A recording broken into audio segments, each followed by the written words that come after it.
সবাইকে স্বাগত। আশা করি আপনারা সকলে ভালো আছেন। আপনাদের পরীক্ষাটি এমসিকিউ হবে। আপনারা অনেকেই জানেন, আবার অনেকেই জানেন না। আমি বলে রাখি আপনাদের পরীক্ষাটি এমসিকিউ হবে। আজকে একটি এমসিকিউ পরীক্ষার মডেল টেস্ট নিয়ে এসেছি। ইনশাআল্লাহ এই মডেল টেস্ট থেকে 25 থেকে 30 নাম্বার আপনি অনায়াসে কমন পাবেন। শুধু কষ্ট করে একটু সময় নিয়ে সম্পূর্ণ ভিডিওটা দেখেন, আপনি পরীক্ষায় পাস করতে পারবেন। আপনাদের পরীক্ষাটি এমসিকিউ হবে, যেমন এখানে রয়েছে সুশিক্ষিত লোকই মাত্র স্বশিক্ষিত উক্তিটিকার। মনে করেন সঠিক উত্তর হচ্ছে প্রমোদ চৌধুরী। এখানে 4টা অপশন থেকে সঠিক উত্তর হচ্ছে ডি। তাহলে ডি নাম্বারটা আপনারা ভরাট করতে হবে। বলে রাখি আপনাদের সর্বপ্রথম প্রয়োজন একটি ভালো সাজেশন। আমরা আপনাদের জন্য একদম শর্ট করে চূড়ান্ত সাজেশন তৈরি করেছি। পরীক্ষার প্রশ্ন প্যাটার্ন যেমন থাকবে সেম প্যাটার্নে আমরা একটি চূড়ান্ত সাজেশন তৈরি করেছি। সাজেশনটি নিতে স্ক্রিনে দেওয়া হোয়াটসঅ্যাপ নাম্বার রয়েছে, ইমো নাম্বার রয়েছে। দুটোর মধ্যে যে কোনো একটি মেসেজ করে সাজেশনটি সংগ্রহ করুন। সাজেশনের মূল্য 100 টাকা।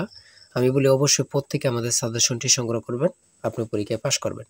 যারা বিভিন্ন চাকরির কারণে, কাজের কারণে অথবা পড়ালেখা একটু বুঝেন, কম সময় পান না, তারা অবশ্যই আমাদের এই শর্ট সাজেশনটি সংগ্রহ করে শুধু A to Z পড়ে যাবেন। পরীক্ষা দিতে গেলে আপনি উত্তীর্ণ হয়ে যাবেন ইনশাল্লাহ। তাই বলে রাখি প্রত্যেকে 100 টাকার বিনিময় হলো। স্ক্রিনে দেওয়া হোয়াটসঅ্যাপ নম্বর রয়েছে, ইমো নাম্বার রয়েছে। দুটোর মধ্যে যে কোনো একটি মেসেজ করে সাজেশনটি সংগ্রহ করুন। আমি মূল প্রশ্ন প্যাটার্নে চলে যাচ্ছি। এখানে সর্বপ্রথম রয়েছে সুশিক্ষিত লোকই মাত্র স্বশিক্ষিত উক্তিটিকার। সঠিক উত্তর হচ্ছে প্রমোদ চৌধুরী। আমরা জানি প্রত্যেকটি পরীক্ষায় বাংলা, ইংরেজি, গণিত, সাধারণ জ্ঞান থেকে কিন্তু পরীক্ষায় প্রশ্ন আসে। ঠিক আছে, এমনভাবে কিন্তু আমরা যে প্রশ্ন উত্তরগুলো নিয়েছি খুবই গুরুত্বপূর্ণ। হ্যাঁ, যেমন 3 নম্বরে রয়েছে উপযুক্ত শব্দটির অর্থ কী। সঠিক উত্তর হচ্ছে উপরের উল্লেখিত। এখানে বিপরীত শব্দ, সমার্থক শব্দ, ট্রান্সলেট থেকে অবশ্যই প্রশ্ন থাকবে। ঠিক আছে, কোন ভাষার শব্দ, ভাষা থেকে একটি প্রশ্ন থাকবে। হ্যাঁ,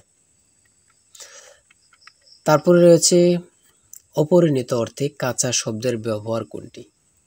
কাঁচা বয়স। মাথা দেওয়া শব্দটির অর্থ কী। দায়িত্ব গ্রহণ। হ্যাঁ, বুঝতে হবে কিন্তু আমাদের সাজেশনের প্রত্যেকটি প্রশ্নের ব্যাখ্যা ও সমাধান সহ পেয়ে যাবেন। ঠিক আছে, তাই বলি অবশ্যই আমাদের চ্যানেলটি সাবস্ক্রাইব ও পেজটি ফলো দিয়ে রাখবেন। কেন? পরীক্ষার নোটিশ, পরীক্ষার রেজাল্ট, পরীক্ষার প্রশ্ন সমাধান, যাবতীয় সকল তথ্য সবার আগে আমরা ভিডিও আপলোড দিয়ে রাখি। আপনি যদি চ্যানেলটি সাবস্ক্রাইব, পেজটি ফলো দিয়ে রাখেন, সবার আগে চলে যাবে আপনার কাছে নোটিফিকেশন। মনে করেন আপনি পরীক্ষা দিয়েছেন, পরীক্ষার প্রশ্ন সমাধান দেখিয়ে দিব, তারপরে রেজাল্টের অপেক্ষা করা লাগবে না, আমাদের চ্যানেলে পেয়ে যাবেন, সকল তথ্য পেয়ে যাবেন। এবং কি নতুন নতুন চাকরির তথ্য পেয়ে যাবে। সার্কুলার দেওয়ার সাথে সাথে আমাদের চ্যানেলে আপলোড দেওয়া হবে। আপনি শুধু আমাদের চ্যানেলটি সাবস্ক্রাইব, পেজটি ফলো দিয়ে রাখলে সবার আগে চলে যাবে আপনার কাছে নোটিফিকেশন। তাই অবশ্যই চ্যানেলটি সাবস্ক্রাইব, পেজটি ফলো দিয়ে আমাদের মেম্বার সদস্য হয়ে আমাদের সাথেই থাকবেন। কবিতা শব্দের বহু বচন কোনটি। সঠিক উত্তর হচ্ছে কবিতা গুচ্ছ। সন্ধি বিচ্ছেদ থেকে অবশ্যই একটি প্রশ্ন থাকবেই। ঠিক আছে, অবশ্যই একটি প্রশ্ন থাকবে। শুদ্ধ বানান থেকে অবশ্যই থাকবে।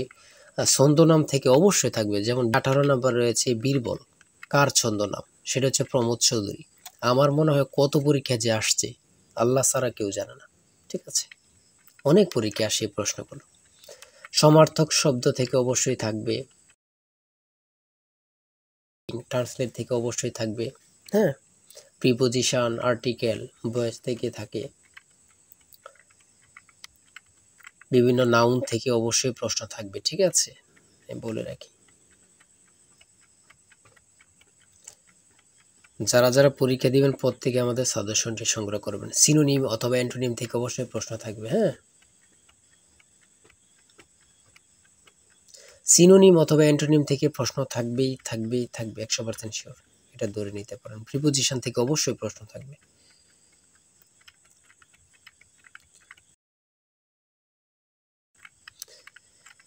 বাংলাদেশের সুপ্রিম কোর্ট মোট কয়টি বিভাগে অথবা বিভাগ নিয়ে গঠিত। সঠিক উত্তর হচ্ছে 2টি।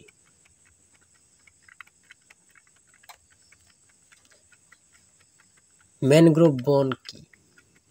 সেটা হচ্ছে উপকূলীয় বন। খুবই গুরুত্বপূর্ণ। বাংলাদেশকে স্বীকৃত দানকারী প্রথম আরব দেশ কোনটি। খুবই গুরুত্বপূর্ণ। ইরাক। আয়তনে বাংলাদেশের বড় জেলা কোনটি।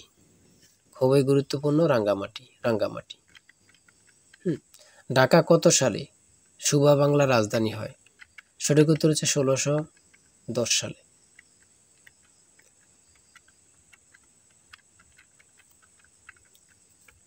স্বাধীন বাংলাদেশে এ পর্যন্ত কতটি আদমশুমারি অনুষ্ঠিত হয়েছে?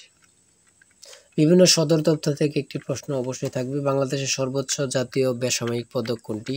স্বাধীনতা পদক। ও এখানে আবার থাকতে পারে বাংলাদেশের সর্বোচ্চ জাতীয় পদক কোনটি? স্বাধীনতা পদকই হবে। ঠিক আছে, একটা প্রশ্ন দেখা যাচ্ছে একই প্রশ্ন, কিন্তু এটারে একটু ঘুরিয়ে ফিরিয়ে দেওয়ার কারণে আমরা অনেকেই বুঝতে পারি না। হ্যাঁ, ঘুরিয়ে ফিরিয়ে দিলেই কিন্তু আমরা অনেকেই বুঝতে পারি না। এটাই কিন্তু আমাদের একটা বড় সমস্যা। একটি সংখ্যা 220 থেকে যত বড়, 490 থেকে তত ছোট। সংখ্যাটি কত? এই দুইটা সংখ্যা যোগ দিয়ে 2 দিয়ে ভাগ দিলে কিন্তু বাইর হয়ে যায়। দুইটা সংখ্যা যোগ দিয়ে 2 দিয়ে ভাগ দিবেন, বের হয়ে যাবে। হ্যাঁ, একদম ইজি, যদি বোঝেন ইজি, আর না বুঝলে তো কঠিন হবে, ঠিক না? যারা প্রথম পরীক্ষা দিবেন তাদের জন্য একটু কঠিন কঠিন, আর যারা অনেক দিন পরীক্ষা দিচ্ছেন, ফেল করতেছেন, অথবা এমসিকিউ পরীক্ষা উত্তীর্ণ হচ্ছেন, লিখিত পরীক্ষায় ফেল করতেছেন, এমসিকিউ লিখিত উত্তীর্ণ ভাইভাতে যেয়ে ফেল করতেছেন, তারা পরীক্ষা সম্পর্কে অনেক কিছুই জানেন। তাই বলে রাখি আজকের ভিডিও এই পর্যন্ত। ঠিক আছে, আজকে 80টি এমসিকিউ নিয়ে আলোচনা করেছি। আমাদের আমাদের চ্যানেলে কিন্তু আমাদের পেজে অনেক ভিডিও দেওয়া আছে, আপনারা ওখান থেকে দেখে আসতে পারেন।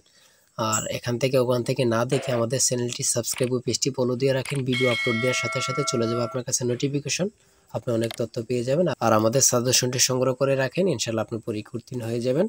আমাদের সাজেশনটি নিতে স্ক্রিনে দেওয়া হোয়াটসঅ্যাপ নম্বর রয়েছে, এটা হোয়াটসঅ্যাপ অথবা ইউ নাম্বার যে কোনো একটি মেসেজ করেন, আমাদের সাজেশনটি সংগ্রহ করতে পারবেন। ইনশাল্লাহ সাজেশনটি পরীক্ষা দিতে গেলে আপনি উত্তীর্ণ হয়ে যাবেন। সবাই ভালো থাকবেন, সুস্থ থাকবেন, আর আপনার যে কোনো সমস্যা কমেন্টে লিখুন। আল্লাহ হাফেজ।